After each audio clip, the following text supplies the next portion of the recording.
होली से पहले केंद्र सरकार ने कर्मचारियों और पेंशनर को दी है बड़ी सौगात। डीए बढ़कर हुआ 50%। आइए सीधे आपको लिए चलते हैं न्यूज एक्सप्रेस वे पर, जहां देश भर की कुछ और जरूरी खबरें कर रही हैं आपका इंतजार।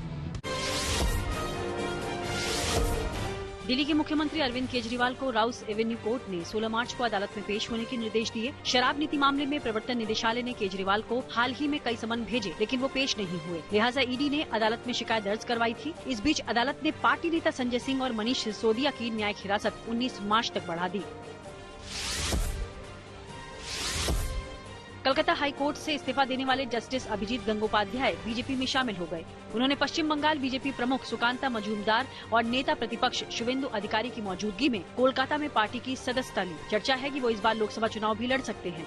अभिजीत गंगोपाध्याय ने बीजेपी में एंट्री के बाद एक बार फिर से राज्य की टीएमसी सरकार को निशाने पर लिया और उस पर भ्रष्टाचार को बढ़ावा देने का आरोप लगाया। सुप्रीम कोर्ट ने मध्य प्रदेश हाईकोर्ट से पूछा है कि दृष्टिबाधित लोगों को न्यायिक सेवाओं में शामिल होने की अनुमति क्यों नहीं दी गई। दरअसल एक दृष्टिबाधित अभ्यर्थी की चिट्ठी को PIL में तब्दील कर सुप्रीम कोर्ट ने हाईकोर्ट से ये जवाब मांगा। बताया जा रहा है कि मध्य प्रदेश में 1994 के नियम दृष्टिबाधित और खराब दृष्टि वाले लोगों के लिए बड़ी अड़चन है, जो राज्य में न्यायिक सेवाओं में शामिल होने से रोकते हैं।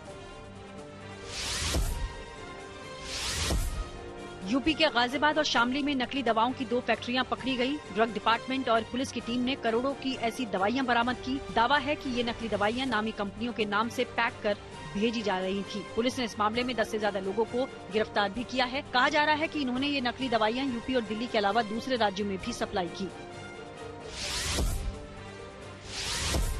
यूपी सरकार के निर्देश पर अवैध मदरसों की जांच कर रही SIT ने अपनी रिपोर्ट शासन को सौंप दी। इसमें SIT ने करीब 13,000 मदरसों को बंद करवाने की सिफारिश की। कहा जा रहा है कि जांच में जिन मदरसों को अवैध पाया गया है, उनमें से ज्यादातर नेपाल के पास हैं। इनका निर्माण खाड़ी देशों से मिली रकम से बीते 2 दशकों में हुआ है। SIT ने इन मदरसों से उनकी आय और खर्च का ब्यौरा मांगा, तो वो उपलब्ध नहीं करवा सके।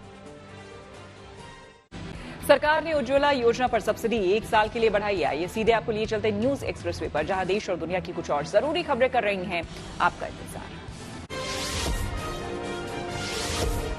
कांग्रेस नेता राहुल गांधी की भारत जोड़ो न्याय यात्रा मध्य प्रदेश से होते हुए गुजरात पहुंच गई। ऐसे में उन्होंने दाहोद में एक रैली को संबोधित किया, जहां उन्होंने रोजगार और आदिवासी समुदाय का मुद्दा उठाया। इन सब के बीच कांग्रेस की ओर से चुनाव से पहले 5 ऐतिहासिक गारंटियां दी गई। इसमें 30 लाख सरकारी पदों पर तुरंत स्थायी नियुक्ति की गारंटी दी गई। साथ ही 25 साल से कम हर ग्रेजुएट और डिप्लोमाधारी को 1 लाख रुपए हर साल स्टाइपेंड देने का वादा किया गया। कांग्रेस ने लोकसभा चुनाव के लिए अपने उम्मीदवार तय करने के लिए पार्टी ने दिल्ली में एक बैठक की। इसमें पार्टी प्रत्याशियों के नामों पर चर्चा हुई। खबर है कि केरल की स्क्रीनिंग कमेटी ने राहुल को फिर वायनाड से ही उम्मीदवार बनाए जाने की वकालत की है।